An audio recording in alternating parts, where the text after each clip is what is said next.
He didn't disclose it. So where does the liability come from? Who's at fault with this? Now here's something else that you could do. If you come to a dead end on all of that stuff, maybe because you do something like, oh, I'm gonna take somebody to court. Well, you know how expensive that could be. This could cost $10,000 to repair, $5,000 to repair. Hopefully not too expensive. But you go through attorneys and maybe it costs $15,000 or $50,000 to go through a lawsuit process and the courts and all that. And are you going to win or not? And if you win, maybe you say, oh, I'm going to try to get the other person to be responsible for my lawyer fees. Maybe you can do anything you want, but the court, if they say, hey, no, yeah, you win. Hey, yeah, you win. You get to have this replaced for no cost, but you're responsible for your own attorney fees, and your attorney fees cost you 50 grand, and the repair cost you $10,000. Who won then? You didn't win. So you got to be smart. Now here's another thing. If you think you want to sue somebody, maybe you can go to small claims court. Now I was initially thought years ago it was $5,000. You could sue up to $5,000 in small claims court. Now you're going to have to prove your case. You're going to have to give pictures of different things underneath here. You're going to have to show proof from the building department that there was no permit ever taken out on this area. You're going to have to show something. It's not he said, she said. It's not your word against somebody else's. You show that. You file a small claims court suit. Maybe you do it yourself. And it costs you $500 total to file it and to show up and to get the other person there and all that kind of stuff. And maybe you do it that way. I was recently told that the small claims fee might have been raised to $10,000. Now I don't know that in every single state. Is that true? Up to $10,000? Well, maybe it applies to certain states. So check that out. Maybe your state is only $5,000. If it's $10,000 and the repairs are going to cost more than $5,000 and $7,500, maybe that's the way to go and ask for $10,000. Because you're going to have to be responsible for it from here on out. Here's the other thing. When you get ready to sell this house and you get all these repairs done, are you going to have to disclose it at that point? That this is what happened when you bought the house, then you had to go through all this other stuff, and then you were the one to make the repairs. You had a friend of yours come over and you made the repairs on your own. Do you have to disclose that next time you get ready to sell this house? 10 years from now, 15 years from now, 20 years from now? Do you have to disclose that? I don't know. Because see, here's the other thing, and the reason why I believe this failed. I've not pulled up anything here, but I believe that this area right here has a flooring membrane that protects the flooring from water leakage, water damage, because these tiles are open. These joints, there's no concrete between these. It was not built on a concrete floor or concrete plywood or paneling that was attached to wood flooring. It was nothing like that. I don't exactly know what's underneath here other than the fact that what I've seen over there and that these floors match, that there's one layer of OSB plywood on top of that, okay? And my thought is that they stopped the water membrane on up to this edge, and from that edge where they built this out and tacked it onto the stucco. They even nailed the 2x6 ledger right on top of the stucco underneath there. And I don't even know if that was attached properly. I'll bet you dimes to donuts that there's no water membrane under here. And if there was, it would not have been tied in properly at this point, because this would have had to be underneath this other one, because everything slopes downhill. This all goes down at a slight angle, and you've got water damage all the way in that area.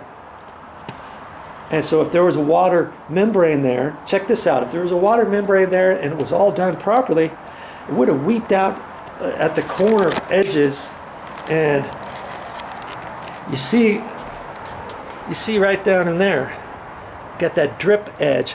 Water goes there, and somehow the water, when it hits that, when it hits that edge, then there's probably holes, weep holes or something that goes down through there or out on top of the stucco or something.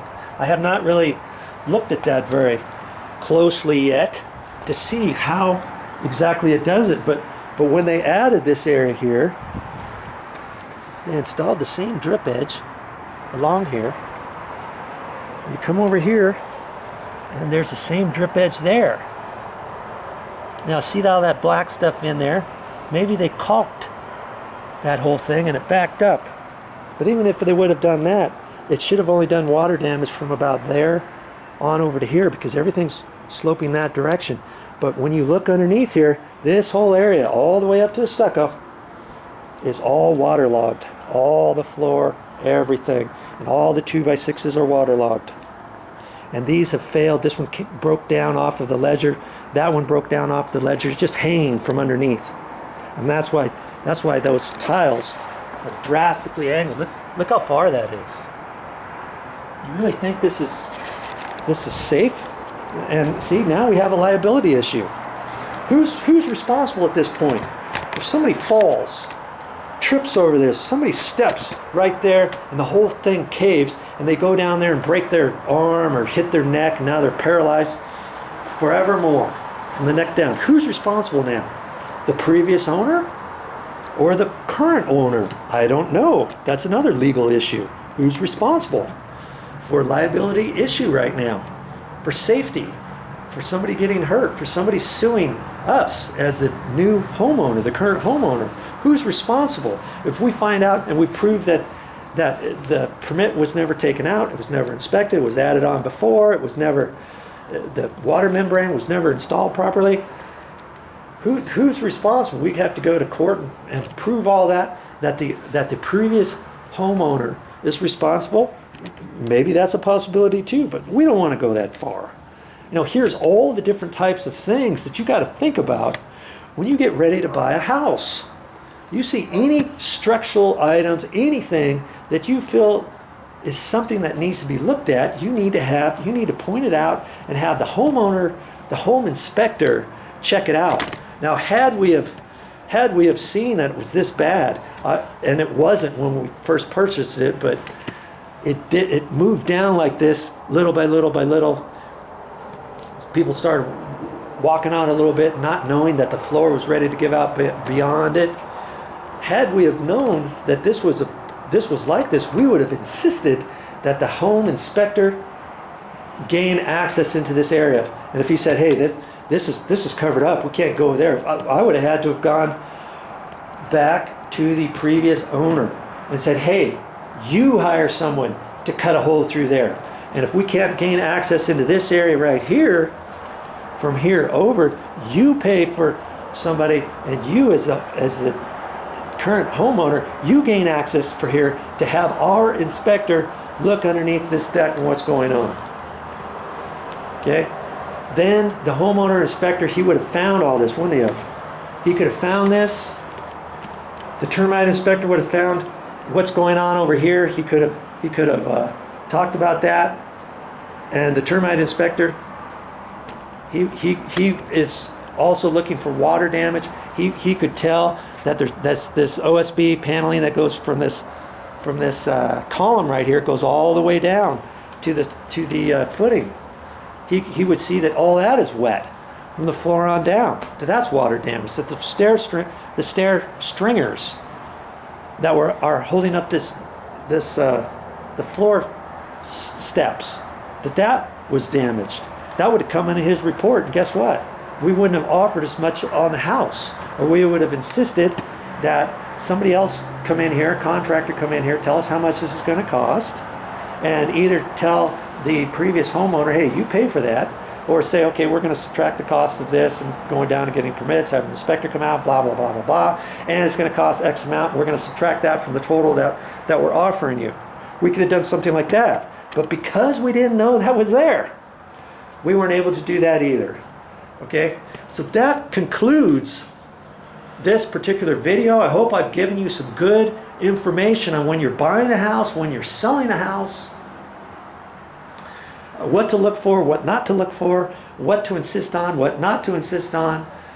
what you need to look on, how you can modify your price, and all of that kind of stuff. Now, you know, from here on out, I'm still going to make more videos on what's going to happen, what's the end result, how can we get this fixed, and all that kind of stuff.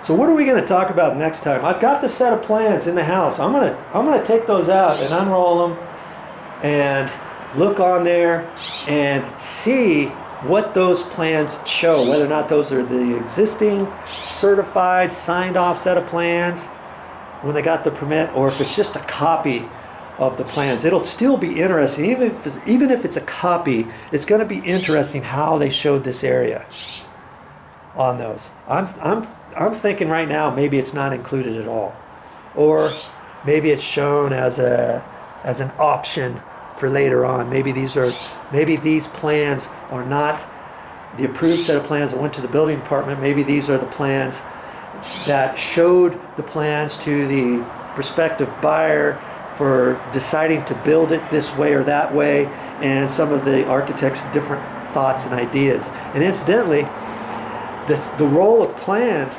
has the previous owner's name on it. It also has the architect's name on it. Also has the previous realtor's name on it.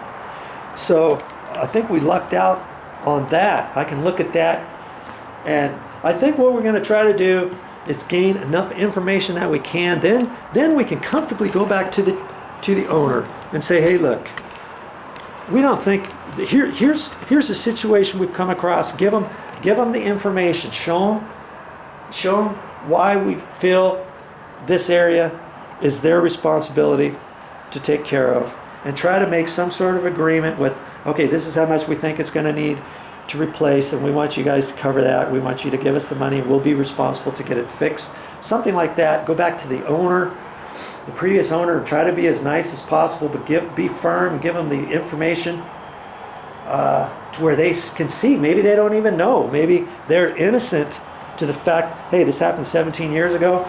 We don't know. We just told the contractor this is what we wanted to do. Maybe it goes back to the contractor just deciding on himself, the builder, not the owner, not the person who signed the builder on to build a house. Maybe the builder decided, he worked something out, and the buyer paid him to do it, and the builder didn't go back to the building department and add this as an addendum, as a separate permit, or as an additional add to the existing permit, and didn't get the inspector to sign off on it and inspect it and all that kind of stuff. Maybe it goes back to him. Who knows?